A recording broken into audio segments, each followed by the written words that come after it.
성경 말씀 두 군데를 보겠습니다. 골로새서 1장 16절, 창세기 1장 27절.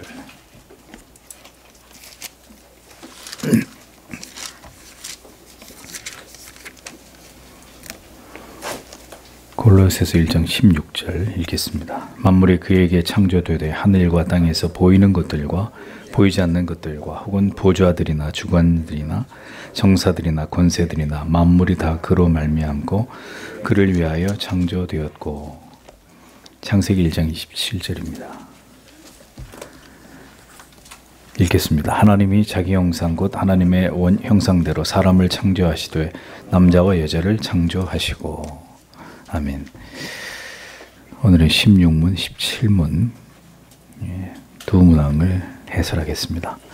먼저 16문부터 하겠습니다. 하나님께서 천사를 어떻게 지으셨는가?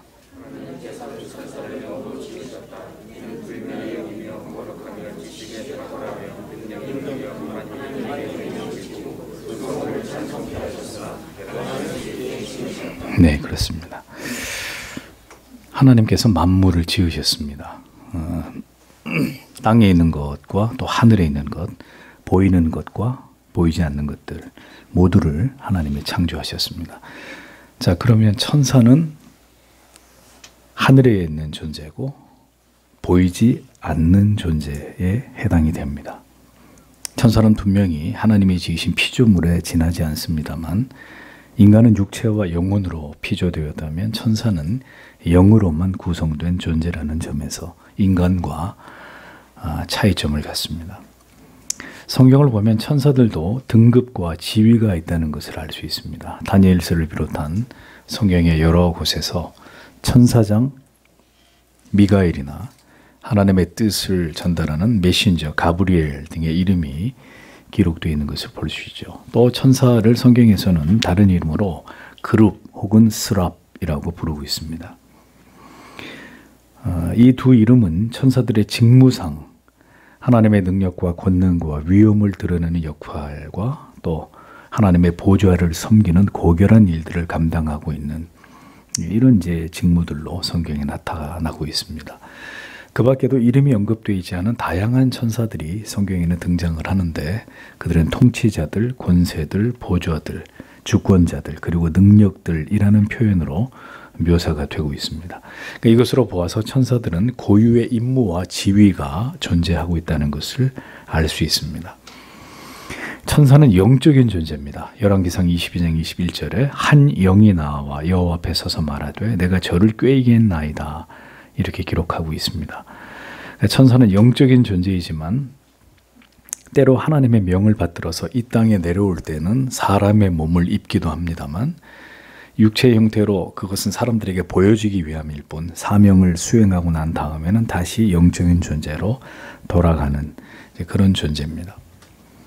성경을 보면 이렇게 사람의 모습으로 아브라함에게도 나타나고 삼손의 부모에게도 천사가 나타난 것을 볼 수 있지 않습니까? 그러니까 천사는 영적인 존재이지만 영이신 하나님과는 본질적으로 다릅니다. 하나님의 영은 모든 것에 편재하시지만 천사는 영적인 존재일지라도 편재하지 않습니다. 그러니까 천사는 영일지라도 시공에 제약을 받습니다. 천사는 또 죽지 않습니다. 누가복음 20장 36절에 저희는 다시 죽을 수도 없나니 이는 천사와 동등이요 부활의 자녀로서 하나님의 자녀임이니라 라고 기록되어 있습니다.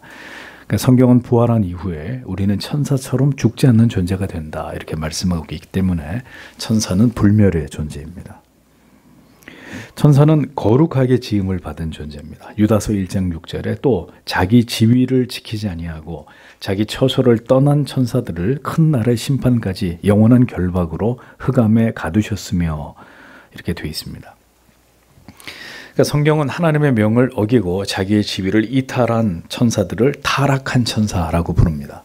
천사는 하나님의 뜻을 따라 존재하도록 거룩하게 지음을 받았습니다. 그런데 임의로 그 사명과 지위를 이탈한 천사들이 있었는데 이 타락한 천사들의 우두머리가 바로 루시퍼, 사탄입니다.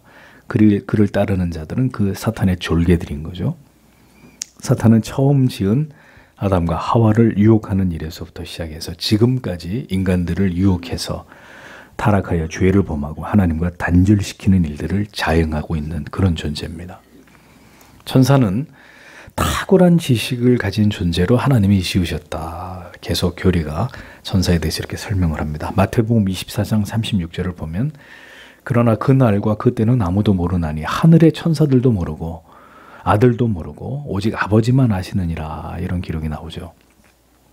예수님은 분명히 이 땅에 재림의 주로 심판의 주로 다시 오십니다. 그런데 그날은 오직 아버지만 아신다라고 말씀하셨습니다. 천사들조차도 그때를 알지 못한다. 이렇게 돼 있는데 그 의미는 천사들은 인간과 달리 인간보다 훨씬 더 월등한 지식을 가진 존재라는 것을 간접적으로 시사하고 있는 표현입니다. 또 천사는 강력한 능력을 가진 존재로 지음을 받았습니다. 데살로니가후서 1장 6, 7절에 환난받는 너희에게는 우리와 함께 안식으로 갚으시는 것이 하나님의 공의시니 주 예수께서 저희 능력의 천사들과 함께 하늘로부터 불꽃 중에 나타나실 때에 이런 기록이 나옵니다. 이 말씀에서 능력의 천사들과 함께라고 기록된 부분을 보십시오. 천사는 인간과 달리 강력한 능력을 부여받은 존재들입니다. 그래서 그들은 하나님의 백성들을 지키고 하나님의 명을 따라서 보호합니다. 문제는 이제 천주교에서는 영세를 받게 되면 수호 천사가 그에게 붙는다 이렇게 가르칩니다. 응? 영세를 받으면 오늘 그 사람을 전담마크하는 죽을 때까지 그 사람을 지켜주는 수호 천사가 그 사람에게 붙여진다 이런 주장을 합니다. 그 수호 천사가 그 성도를 양육하고 보호해 준다라고 주장을 하죠. 그래서 자기의 수호 천사를 숭배해야 된다고 가톨릭이 가르칩니다. 그래서 자기 수호 천사들을 위해서 기도하죠. 예. 그런데 성경은 어디에도 그런 말씀이 기록되어 있지 않다는 겁니다. 칼빈은 이러한 수호 천사의 존재에 대해서 신자마다 수호 천사가 있다기보다는 모든 천사들이 모든 신자들을 보호한다. 이렇게 봐야 한다고 칼빈은 주장을 했습니다. 그래서 천사 숭배 사상 자체를 배격하고 있었던 거죠. 천사들은 이러한 능력과 지식의 탁월함으로 하나님의 능력을 시행하고 하나님의 이름을 찬양하도록 지음받았다고 교리가 진술합니다. 시편 103편 20절 21절에 보면 능력이 있어 여호와의 말씀을 이루며 그 말씀의 소리를 듣는 너희 천사여 여호와를 송축하라. 여호와를 봉사하여 그 뜻을 행하는 너희 모든 천군이여 여호와를 송축하라 라고 기록이 되어 있습니다. 요한계시록 4장 8절은 네 생물이 각각 6날개가 있고 그 안과 주위에 눈이 가득하더라. 그들이 밤낮 쉬지 않고 이르기를 거룩하다 거룩하다 거룩하다.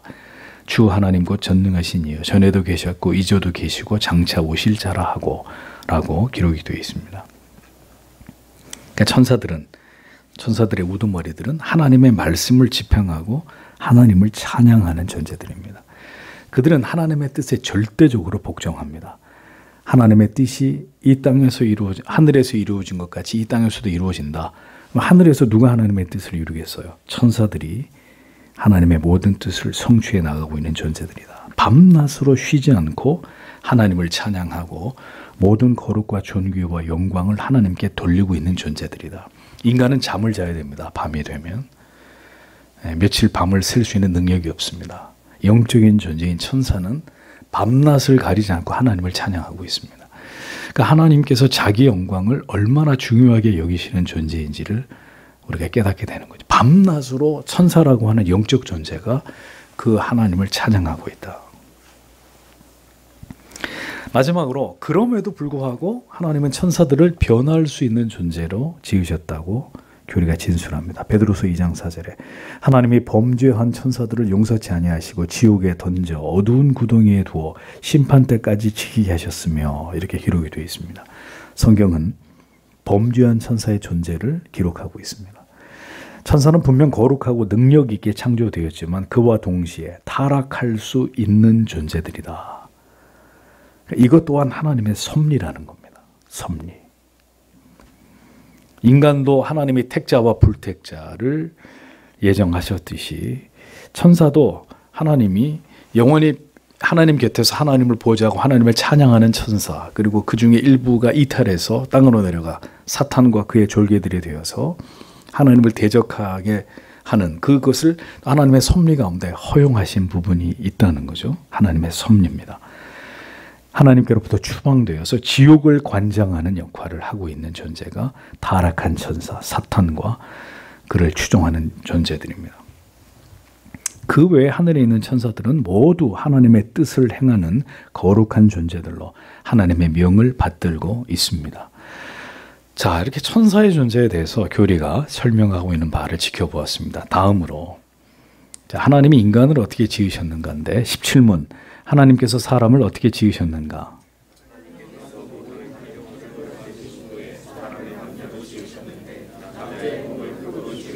여자를 남자의 갈비뼈로 지으셨다. 그들에게 살아있는 이성적이며 불멸하는 영혼을 주셨다.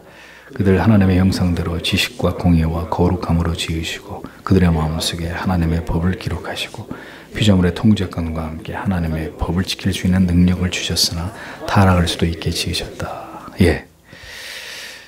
하나님께서 다른 모든 피조물들을 지으시고 사람을 남자와 여자로 창조하셨다라고 교리가 설명합니다. 창세기 1장 27절에 하나님이 자기 형상 곧 하나님의 형상대로 사람을 창조하시되 남자와 여자를 창조하시고 2장 18절에 여호와 하나님이 가라사대 사람의 독처하는 것이 좋지 못하니 내가 그를 위하여 돕는 배필을 지으리라 하시니라 이렇게 말씀하고 있습니다. 하나님의 남자를 지으시고 이어서 여자를 지으셨습니다. 이것이 인간 창조에 대한 하나님의 주권이고 하나님의 결정입니다. 남자는 분명히 남자로 지어졌고 여자는 분명히 여자로 지어졌습니다. 남자로 지어진 여자가 존재할 수 없고 여자로 지어진 남자가 존재할 수 없습니다.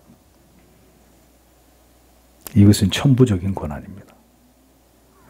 그것이 뒤틀린 것은 인간의 죄와 불순종 때문입니다. 남자와 여자는 서로를 돕는 배필로서 존재해야 합니다. 종속의 관계, 우열의 관계가 절대로 아닙니다. 그러하기에 남자와 여자는 서로 매우 아주 다릅니다. 왜요? 돕는 배필로 존재해야 되기 때문에. 같으면 도울 이유가 없죠. 전혀 다른, 아주 다른, 매우 다른 존재로 하나님이 남자와 여자를 만드셨습니다.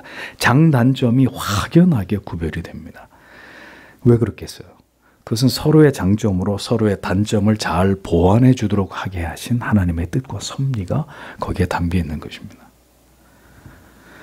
남자 역할과 사명은 무엇이고 여자로서의 존재의 사명과 목적은 무엇인지 성도는 세상이 주장하는 헛된 소리를 들어서는 안 되고 시대의 정신을 쫓아가는 인간의 잘못된 철학적 풍조를 쫓아가서는 안 되고 성경의 가르침을 따라 영원히 불변하는 그 역할과 사명에 충실해야 되는 존재들입니다.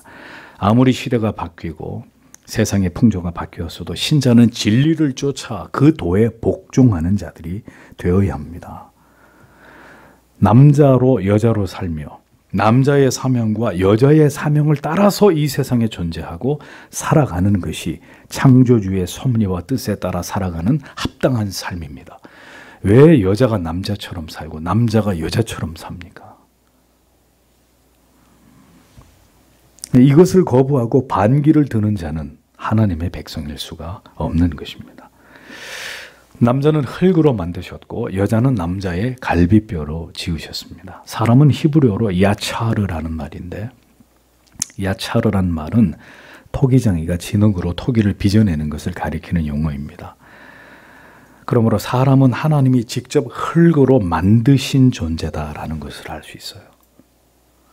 다른 모든 만물은 말씀으로 지으셨지만 물론 다른 만물도 흙으로 재료는 흙이지만 하나님은 말씀으로 이 세상 인간을 제외한 모든 만물을 지으셨지만 인간은 흙으로 친히 빚어서 만드셨습니다. 그만큼 인간의 존재는 특별하고 하나님의 모든 애정이 인간에게 담겨 있다라는 것을 알 수 있는 것입니다. 여자는 남자의 갈비뼈로 지으셨습니다. 창세기 2장 22절에 여호와 하나님이 아담에게서 취하신 그 갈빗대로 여자를 만드시고 그를 아담에게로 이끌어 오시니라고 기록이 되어 있습니다. 하나님은 하와를 아담의 갈비뼈로 창조하셨습니다. 아담에게서 하와가 나오게 하시는 것입니다. 고린도전서 11장 8절에서 9절. 남자가 여자에게서 난 것이 아니요 여자가 남자에게서 났으며 또 남자가 여자를 위하여 지음을 받지 아니하고 여자가 남자를 위하여 지음을 받은 것이니라고 분명한 창조의 섭리와 그 역할에 대해서 성경은 분명하게 명시하고 있습니다. 그러니까 이것이 하나님이 세우신 남녀의 질서이고 위치입니다. 이걸 누가 갈아엎겠다는 겁니까? 하와를 아담에게서 지으신 것, 이것은 모든 인류가 단 하나의 기원을 갖도록 하기 위함입니다. 모든 인류가 다 유기적으로 연결되어 있고 결합되어지도록 창조하신 것이 하나님의 뜻이었다는 거예요. 한 사람에게서 비롯되게 하는 한 하나님, 그 한 하나님이 한 인간을 통해서 모든 인류를 하나님이 존재하게 하셨다. 그게 하나님의 뜻입니다. 기원은 단 하나여야 되는. 그래서 우리는 지체를, 이웃을 남으로 여기지 않고 내 자신처럼 여겨서 내 몸같이 사랑해야 된다라는 것이죠. 우리의 몸의 일부들, 여기 다 계시는 여러분들이 엄밀하게 따지면 다 우리의 몸의 일부들입니다. 남이 아니라 하나님의 창조의 섭리와 질서 속에 볼 때, 그러니까 모든 인류가 아담에게서부터 시작되었기 때문에 이것이 하나님의 섭리이기 때문에 모든 인류는 사실은 다 한 가족이나 다름이 없는 거죠. 남자가 여자에게 끌리는 것은 잃어버린 자기의 갈빗대를 찾고자 하기 때문이다. 누가 이런 얘기를 했습니다. 내 것이라고, 내 몸의 일부로 여기면서 깊이 사랑하고 보호하고 지켜주도록 하기 위해서 하나님이 그렇게 하신 게 아니겠는가 생각해 봅니다. 하나님께서 그렇게 지으신 사람에게 살아있고 이성적이고 불멸하는 영혼을 주셨다라고 교리가 얘기합니다. 창세기 2장 7절에 여호와 하나님이 흙으로 사람을 지으시고 생기를 그 코에 불어넣으시니 사람이 생명이 된지라라고 기록이 되어 있습니다. 자, 인간을 만든 재료가 뭡니까? 흙으로 인간을 만드셨다. 흙은 히브리어로 아파르인데 이 한글 성경에 흙이라고 되어 있지만 이 아파르 이 원어의 의미는 사실은 먼지입니다. 먼지, 티끌. 예? 보잘것없는 먼지로 인간을 하나님께서 지으셨다는 거예요. 그 티끌로 만들어진 인간에게 생기를 불어넣어서 생명이 되게 했다. 살아있는 존재가 되게 하셨다. 생기는 생명을 불어넣는 푸뉴마, 호흡을 말하는데 하나님이 인간에게 생기를, 생명의 호흡을 불어넣어서 인간이 살아있는 존재가 되게 하셨다는 거죠. 그러니까 사람이 호흡을 할 수 있는 것은 생기를 우리에게 불어넣으신 하나님 때문입니다. 최초의 인간에게 이 생명의 호흡을 불어넣으신 그 생명의 호흡이 하나님으로부터 우리에게 주어졌기 때문에 우리가 숨을 쉬기 시작하고 살아있는 존재가 되는 것입니다. 그러니까 갓난아이가 태어나자마자 엉덩이를 찰싹 때리면서 응아 하고 울음을 터뜨리게 하잖아요. 왜 그럴까요? 폐 호흡을 이제 시작하게 하기 위해서. 어머니 뱃속에서는 탯줄을 통해 호흡을 했지만 이제 태어나서는 이제 자가호흡, 폐를 통해서 공기가 들어가서 이제 호흡을 시작해야 되는 그 시점이 아기가 태어나는 그 순간이란 말입니다. 여러분, 숨을 거둔다 이런 표현을 하죠. 우리가 죽을 때 숨을 거두었습니다. 그게 무슨 뜻입니까? 생기를 불어넣어 주신 그분이 그 생명의 호흡을 다시 되찾아 가셨다. 그 얘기입니다. 숨을 거두어 가셨다. 에? 이해가 되시죠? 숨을 불어넣으신 분이 그 숨을 다시 거두어, 이제 그만. 네 숨은 여기까지. 내가 네 숨을 거두어 가겠다. 그래서 숨을 거둔단 말입니다. 참 기가 막힙니다, 이 표현이. 하나님에 의해서 먼지 같은 존재에 지나지 않는 인간이 살기도 하고 죽을 수도 있는 것입니다. 우리에게 호흡을 주시니까 때가 되어 그 호흡을 다시 가져가는 것입니다. 그게 인간입니다. 누가 자기 죽음을 피할 수 있습니까? 하나님이 생기를 불어넣은 하나님이 내가 그것을 내게서 되찾아가야 되겠다라고 할 때 잠깐만요 하나님 못 가져갑니다. 난 더 숨쉬고 살아야 되겠습니다. 하고 저항할 수 있는 사람이 누가 있겠어요? 호흡이 떠나가는 순간 조금이라도 그걸 더 붙잡을 수 있는 사람이 누가 있겠습니까? 인간은 그렇게 하나님의 능력에 잇대어 잠시 살다가 가는 존재에 불과할 뿐입니다. 저녁에 아버지 안녕히 주무십시오. 여보 잘 자 하고 인사했는데 그 다음날 눈을 떠보니 숨을 쉬지 않습니다. 그게 인간이에요. 인간은 이성적인 존재로 지어졌습니다. 욥기 35장 10절에 나를 지으신 하나님 곧 사람으로 밤중에 노래하게 하시며 우리를 교육하시기를 땅의 짐승에게 하심보다 더하게 하시며 우리에게 지혜 주시기를 공중의 새에게 주심보다 더하시는 이가 어디 계시는가 말하는 자가 한 사람도 없구나 이렇게 기록이 되어 있습니다. 인간은 어떤 동물과도 비교할 수 없는 놀라운 지능을 가진 존재입니다. 다른 피조물과 구별되는 지식과 지혜가 있는 존재가 인간입니다. 그것은 사람에게 이성을 주셨기 때문입니다. 이성이 존재하기에 벌거벗고 다니지 않고 아무 데서나 짝짓기 하고 인간은 그러지 않죠. 이성이 있기 때문에. 그 이성으로 인간다움에 대해서 인간이 스스로 추론하고 인간으로 살아가야 되는 삶의 목적과 이유와 사명을 진리를 통해서 깨달아가는 것입니다. 이성이 있기 때문에. 그 이성을 통해서 인간만이 반성하고 돌이키고 부끄러움을 느낍니다. 동물이 그런 거 보셨어요? 타락함으로 인간의 이성 또한 급격히 그 기능을 상실했지만 거듭남으로 우리의 타락한 이성의 기능이 상당 부분 회복이 되었습니다. 그러나 거듭나지 않은 자들의 이성은 심각하게 훼손되어 있고 여전히 타락에 찌들어 있습니다. 그래서 죄를 짓고 부끄러움을 모르고 죄를 지어놓고도 들키지만 않으면 된다고 생각하는 거예요. 부끄러운지도 모르고 그냥 죄를 은폐하기에 바쁜 그게 철면피로 세상을 살아가는 겁니다. 그냥 아무렇지도 않은 거예요. 그게. 인간에게는 죽지 않는 불멸의 영혼을 주셨습니다. 누가복음 24장 43절에 예수께서 이르시되 내가 진실로 내게 이르노니 오늘 내가 나와 함께 낙원에 있으리라 하시니라 라고 기록이 되어 있습니다. 한편 강도의 육체는 오늘 땅에 죽어서 묻히게 되지만 자 그의 영혼은 오늘 누구와 함께 어디 있다고요? 주님과 함께 낙원에 있게 된다. 영혼은 불멸의 존재다. 인간은. 육체는 죽어서 땅에 묻히지만 다시 티끌로 돌아가지만 그 영혼은 낙원에서 혹은 음부에 들어가서 말할 수 없는 위로와 기쁨과 평안을 누리든지 말로 표현할 수 없는 괴로움과 고통을 맛보든지. 그러므로 성도 여러분, 결국 썩어질 육체를 위해 사시겠습니까? 영혼이 소멸되지 않는 영혼을 위해서 사시겠습니까? 육체의 아름다움에만 집착하시겠습니까? 영혼을 아름답게 가꾸는 일에 집중하시겠습니까?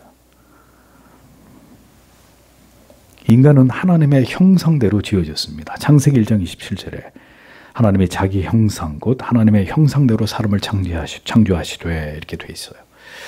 자, 인간의 특별함 그것은 하나님의 형상을 닮아 창조되었다라는 점입니다. 형상 히브리어로 체렘, 라틴어로는 이마고 데이인데 영어의 이미지가 여기서 파생이 되었습니다. 이미지가 뭐죠? 어떤 사람이나 사물을 떠올릴 때 자리 잡게 되는 어떤 표상, 그게 이미지입니다. 이미지. 70인역에서는 이것을 뭐라고 번역했다고요? 이콘, 영어의 아이콘이 여기에서 파생이 됐죠. 그러니까 인간을 가만히 들여다보면 그 인간 속에서 하나님이 보이도록 하나님이 인간을 그렇게 지으셨다는 얘기예요. 아기를 가만히 들여다보면 아기의 얼굴 속에서 뭐가 보입니까? 아빠의 얼굴이 보입니다. 엄마의 얼굴이 보입니다. 아기가 자라면서는 그의 성격이나 습관을 봐도 누가 보여요? 역시 아빠가 보이고 엄마가 보입니다. 인간을 하나님의 형상으로 지으셨다는 얘기는 외모를 뜻하는 게 아닙니다. 하나님이 무슨 우리처럼 눈, 코, 입이 그런 말이 아니고 인간에게서의 그 내면과 정신에서 드러나고 나타나는 그걸 의미하는 거예요. 하나님이 우리를 구원으로 부르시고 오늘도 우리에게 진리를 가르치시는 이유는 하나님께 영광을 돌리고 하나님을 즐거워하는 존재가 되도록 하시기 위함인데, 그것은 바로 그 처음에 타락하기 이전에 하나님의 이마고 데이로의 복원을 의미하는 것입니다. 인간을 들여다보면 하나님이 보이던, 아기 얼굴에서 엄마가 보이고 아빠가 보이던 그때로 돌아가기를 오늘도 하나님이 우리에게 그것을 원하신다는 것입니다. 그것이 하나님의 형상을 따라 우리가 지은 바 됐다는 그 뜻입니다. 그 형상이 구체적으로 무엇인지를 교리가 설명합니다. 지식과 의와 거룩함이 있게 하셨다. 골로새서 3장 10절은 새 사람을 입었으니 이는 자기를 창조하신 자의 형상을 쫓아 지식에까지 새롭게 하심을 받는 자니라. 바울은 구원받은 성도들이 하나님의 형상을 회복해 나가게 되는데, 특히 지식을, 하나님을 알 수 있는 지식을 회복한다고 정확히 말하고 있습니다. 지식은 하나님을 아는 지식인데, 하나님의 형상으로 회복되어야 될 신자가 추구해야 될 가장 중요한 부분이 뭐냐? 음성을 듣는 거냐? 꿈을 꾸는 거냐? 환상을 보는 것이냐? 아니란 말입니다. 그럼 뭐냐? 하나님을 아는 지식을 우리가 회복하는 것입니다. 그 하나님을 아는 지식을 추구하는 것입니다. 따라서 진정한 하나님의 사람은 그 하나님을 아는 지식에 목말라야 되고 평생 그것을 추구하게 되어 있습니다. 만약에 그런 마음이 전혀 없다, 하나님의 사람이 아니란 얘기입니다. 네, 분명하게 말씀드려서. 그 다음에 의와 거룩함을 갖게 하셨습니다. 에베소서 4장 24절에 하나님을 따라 의와 진리의 거룩함으로 지으심을 받은 새 사람을 입으라 라고 기록되어 있습니다. 이 구절은 인간이 하나님의 형상을 따라 의와 진리의 거룩함으로 지어진 존재이니 구원받은 거듭난 자들로서 신자는 다시 이것을 복원하고 복구하는 것을 목적으로 인생을 살아가야 된다라는 것을 말씀하는 것입니다. 그렇다면 이 의와 거룩함의 기준이 뭐예요? 역시 하나님의 말씀, 율법이란 말입니다. 그러니 율법을 준행하는 삶은 구원을 받기 위해서가 아니라 하나님의 형상을 따라 지음받은 인간으로서 그 창조의 목적에 맞게 다시 의와 거룩함을 추구하면서 살아감으로 하나님을 영화롭게 하기 위함이라는 것을 우리가 알아야 합니다. 자, 그러니 인간을 지으신 하나님이 어떨 때 그 인간이 가장 아름다워 보이겠습니까? 복 주세요 라고 기도하는 인간이겠습니까? 하나님을 따라 의와 거룩함을 추구하겠습니다. 하나님을 아는 지식에 몰입하겠습니다. 하나님 저에게 그것을 깨닫게 하고 배우게 하고 그것을 쫓아 살아갈 수 있는 믿음과 힘을 나에게 주십시오 라고 기도하는 자녀를 이뻐하시겠습니까? 여러분, 얼마나 더 말씀드려야 되겠습니까? 성도는 잘 먹고 잘 사는 게, 행복하게 사는 게 목적이 아니라 의와 거룩함을 하나님의 말씀 안에서 추구하면서 우리를 처음 지으셨던 그 모습대로 회복해 나아가는 것이 삶의 목적인 자들입니다. 물론 그것은 이 땅에서 완성되지 않습니다. 타락하기 이전으로 완전히 돌아가는 일은 불가능한 이야기입니다. 그러나 그 일에 최선을 다하고 마침내 우리가 죽는 날 하나님의 은혜 가운데 영원롭게 되어지는, 하나님께 영광이 되는, 그것이 성도의 삶이라는 것입니다. 하나님을 알고자 할 때, 그 말씀대로 살아가고자 할 때 인간은 가장 인간다울 수 있고 하나님과 가장 가까워질 수 있고 그의 영혼은 가장 큰 기쁨과 평강과 만족을 얻을 수 있다는 것을 잊어서는 안 됩니다. 신자가 하나님과 점점 멀어진다, 스스로 불행해지는 지름길입니다. 근데 그 신자가 늘 은혜를 사모하고 하나님을 가까이 하려고 한다. 그 삶 속에서 그 중심이, 그럼 그는 이 땅에서 세상이 주지 못하는 위로와 평안과 안식을 얻게 돼 있습니다. 하나님이 모든 것을 채우시는 이런 풍성한 은혜들을 이 땅에서 경험하면서 살아가게 됩니다. 그게 하나님의 약속이잖아요.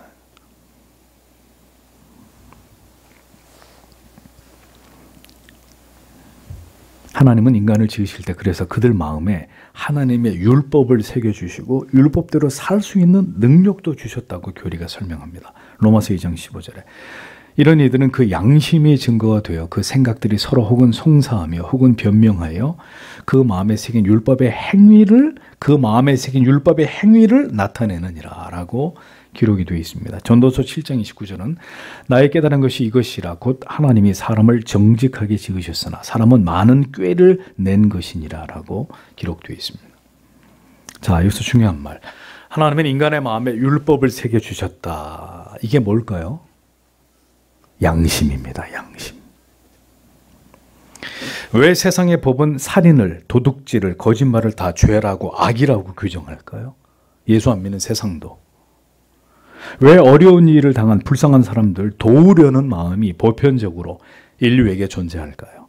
사람의 마음에 율법을 새겨주셨기 때문입니다. 비록 타락으로 인해서 인간은 여전히 죄를 짓고 있고 양심의 기능은 많은 부분 심각하게 훼손되었어도 인간은 그 남아있는 양심의 소리를 들으면서 살아갑니다. 사회를 만들고 도덕과 윤리를 만들어 놓고 인간다운 삶에 대해서 얘기를 하는 거죠. 그러하기에 법이 있고 도덕 윤리가 존재하는 것입니다. 그러나 보세요. 이조차도 점점 급격히 타락하고 무너지고 있습니다.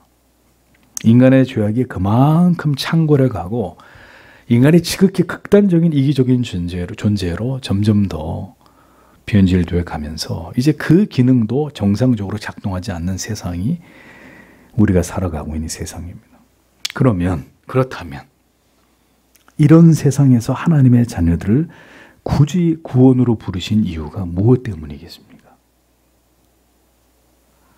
다시 그 타락한 양심의 기능을 깨워서 하나님의 자녀들만이라도 그 도덕적으로 윤리적으로 탁월한 삶으로 법을 지키는 그 구별된 삶으로 우리가 하나님의 통치를 받고 있는 하나님의 자녀인 것을 세상에 나타내므로 하나님께 영광을 돌리기 위함 때문이라는 것을 적어도 이 시대를 지나가는 그리스도인들은 잊어서는 안 되는 것입니다.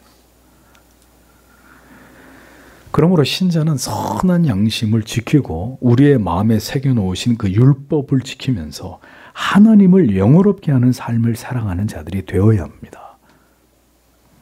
이를 위해서 하나님의 도우심과 은혜를 구할 때 하나님이 그를 도우시고 그가 하나님의 말씀을 따라 살도록 죄를 이길 힘을 주시고 죄와 피 흘리기까지 싸워 나갈 수 있는 강력한 은혜를 하나님이 그에게 부어주시는 것입니다.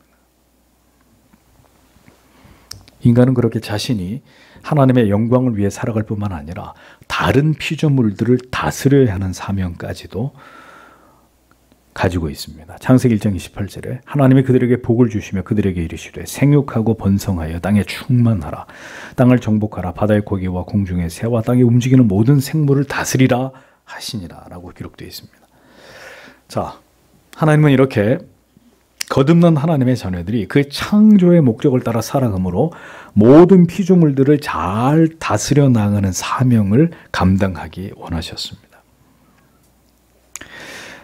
모든 피조물이라고 하면 이 동식물만 말하는 게 아니라 우리에게 주신 직장, 직업, 우리에게 주신 탤런트, 재능 이런 것도 다 포함이 되죠. 인간은 하나님이 만드신 이 세상과 사회가 하나님을 높이도록 기여해야 될 사명이 있습니다. 그러나 그렇게 되려면 뭐가 선행되어야 될까요? 뭐가? 먼저 신자가 되어야 합니다. 신자가. 그러니까 신자가 되는 거는 관심이 없고 세상을 뭘 어떻게 바꾸는데요? 뭘 어떻게 세상을 고쳐요, 우리가? 우리가 먼저 거듭난 하나님의 사람으로 그 형상을 회복해 나아가므로 그 그리스도인이 존재하는 것으로 인해서 세상이 조금씩 변화될 수는 있습니다. 하나님이 통치하시는 나라가 어느 정도까지 복원되는 그런 일들이 일어날 수는 있습니다. 근데 신자가 그것은 포기하고 세상을 구원해야 된다. 그런 말씀이 어디 있냐고요, 성경에. 우리는 먼저 하나님의 사람으로 그 형상을 회복해 나아가므로 만물이 그 창조주의 뜻과 섭리대로 유지되게 혹은 다시 복구되게 해야 될 책임이 있는 것입니다. 성도 여러분, 이 세상이 왜 점점 타락해가고 이렇게 혼란스러워져 갑니까? 왜 정치, 경제, 사회, 교육, 문화, 예술 모든 분야가 점점 더 죄로 물들어가고 있습니까? 왜 환경은 더 급속도로 파괴되고 전염병으로 인류는 고통을 당하는 일들이 일어납니까? 모두 다스리고 정복하고 이 세상을 올바로 관리해야 될 주체인 성도에게 주어진 그 거룩한 사명을 성도와 교회가 올바로 감당하고 있지 않기 때문입니다. 세상을 어떻게 바꾸시려고 하지 마시고 내 자신부터 바뀌어야죠. 내 자신이 바뀌어야 오늘날 교회가 다시 그 기능을 회복해야 세상에 어떤 모습, 어떤 분량이든 거룩한 영향력을 미칠 거 아닙니까? 우리는 바뀌지 않으면서 세상이 어떻게 바뀌어요? 세상을 어떻게 바꿔요?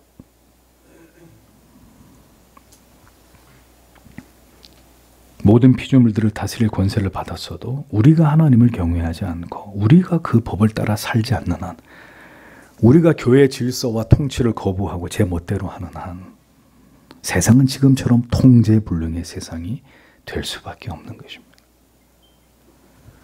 우리가 다시 하나님께로 돌아가서 그로부터의 권능과 지혜를 얻고 거룩과 순결을 회복하고 하나님의 거룩한 통치를 통해 교회가 아름다운 모습으로 연합되고 순종하고 복종하는 삶을 살 때 세상을 다스리는 사명도 우리가 비로소 감당해 낼 수 있는 것입니다. 그것이 선행되지 않는 한은 절대로 세상은 바뀌지 않습니다. 또 그렇게 세상이 바뀌는 것이 주의 뜻이라고 보기도 어렵습니다. 어찌됐든 세상은 최후의 심판을 향해, 멸망을 향해 가속도를 내야 되기 때문에 도리가 없는 거죠. 우린 최선을 다할 뿐입니다. 하나님은 인간을 이렇게 하나님의 형상대로 지으셨지만 지금처럼 타락할 수 있는 존재로 지으셨다고 교리는 진술합니다.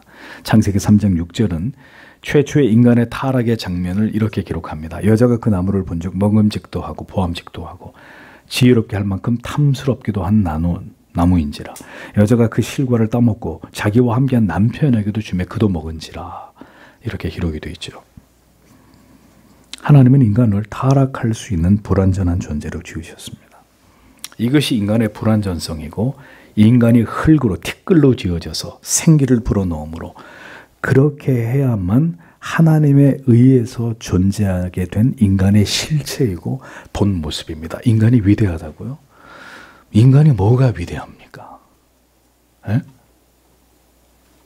티끌로 만들어진 존재고 하나님이 숨을 불어넣어서 살아있게 만든 존재에 지나지 않는다. 인간이 도대체 뭐가 위대하다는 겁니까? 인간은 하나님에 대해서 절대 의존적 존재로 창조되었습니다. 그러니까 그런 헛소리들 하지 말라 이겁니다.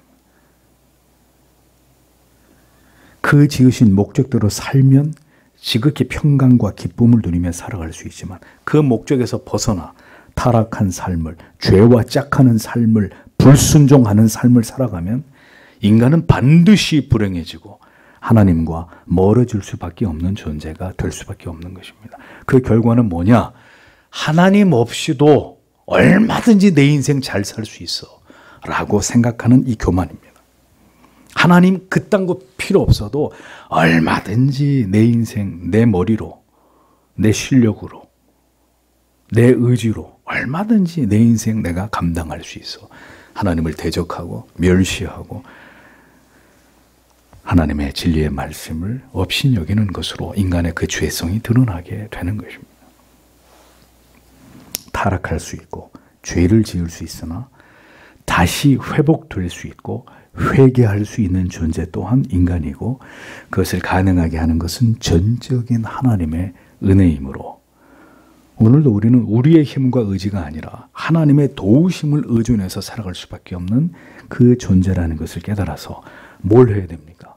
우리가 하나님을 찾고 진리 안에서 하나님을 만나고 그 능력에 힘입어 갈 수 없는 길을 가고 할 수 없는 일을 하고 용서할 수 없는 사람을 용서하고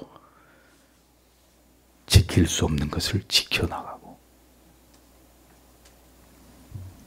그 하나님의 초월성을 본받아서 우리도 이 땅에 살지만 믿음으로 세상과 세상 사람들을 초월할 수 있는 그런 그리스도의 자녀가 되기를 소원해야 되는 것입니다.